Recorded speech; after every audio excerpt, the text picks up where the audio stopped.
The prophet Yechezk'el, Ezekiel, chapter 40. In the 25th year of our exile, at the beginning of the year, on the 10th day of the month, this was the 14th year after the city of Jerusalem was struck. It was on that very day that the hand of Adonai was on me, and he took me there. In visions God brought me into the land of Israel, and put me down on a very high mountain. On it, toward the south, it seemed that a city was being built. That is where he took me, and there in front of me was a man whose appearance was like bronze. He had a flax cord and a measuring rod in his hand, and he stood in the gateway.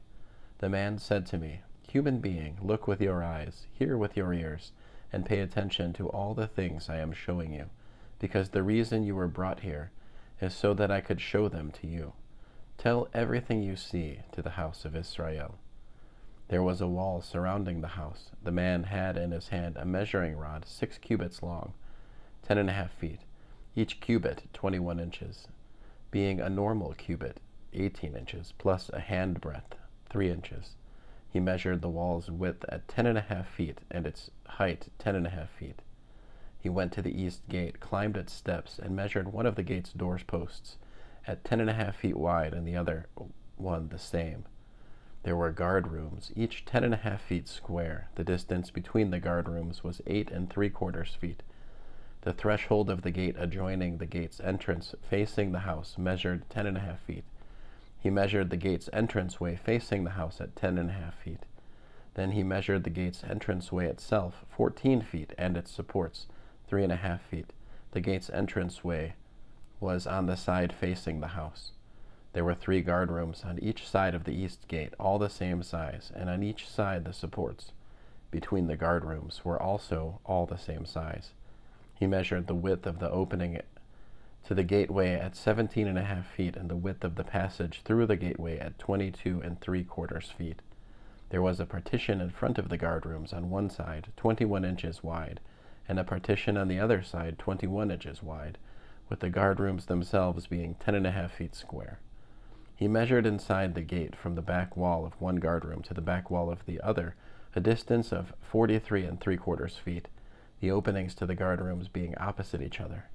He made the posts 105 feet, likewise the posts of the other gates around the courtyard. The distance along the passage from the outer opening of the gateway to the far side of the entrance at the inner end of the gateway was 87.5 feet. There were narrow windows to the guard rooms and to their supports facing inward all along the gate.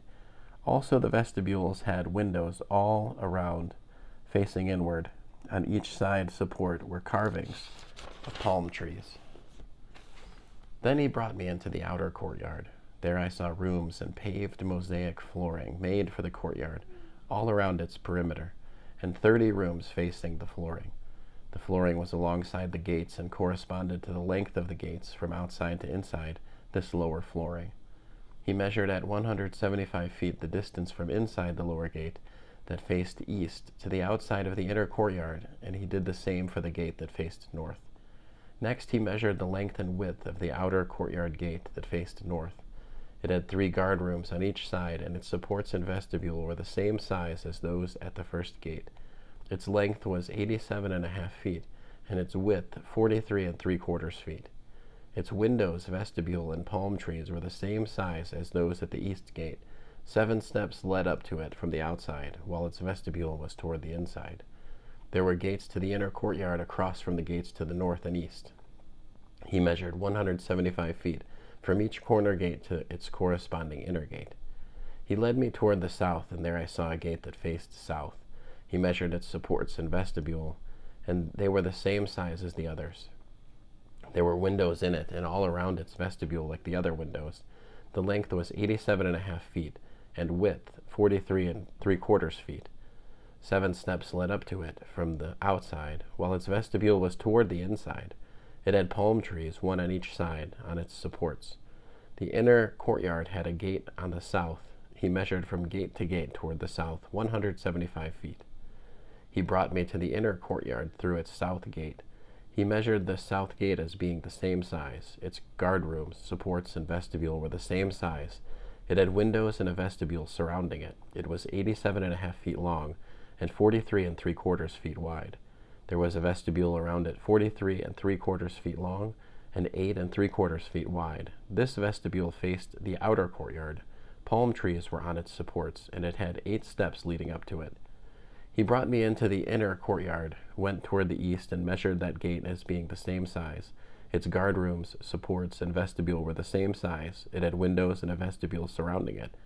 It was 87.5 feet long and 43 3/4 feet wide. Its vestibule faced the outer courtyard. Palm trees were there.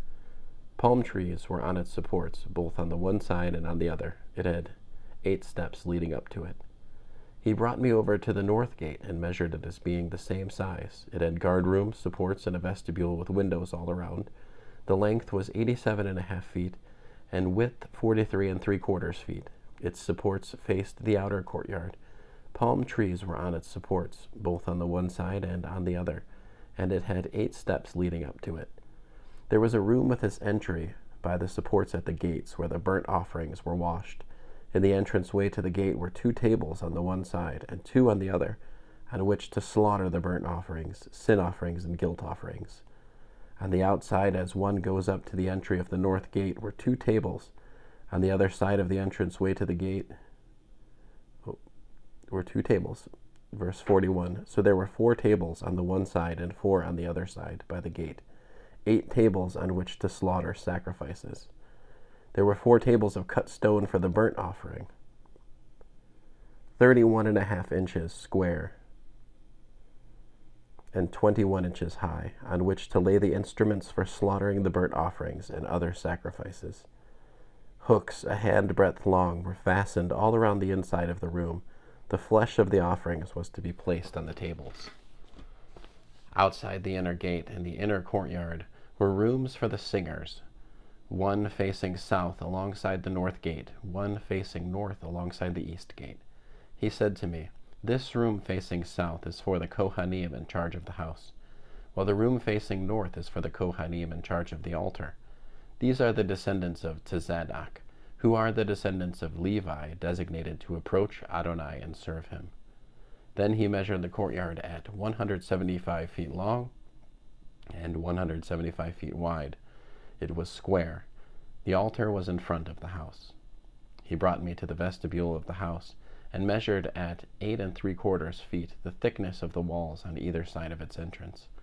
On each side these walls extended 5 1/4 feet from the side walls of the vestibule. The length of the vestibule was 35 feet, and the width 19 1/4 feet. Steps led up to it. There were columns on each side of the entrance. End of Ezekiel chapter 40.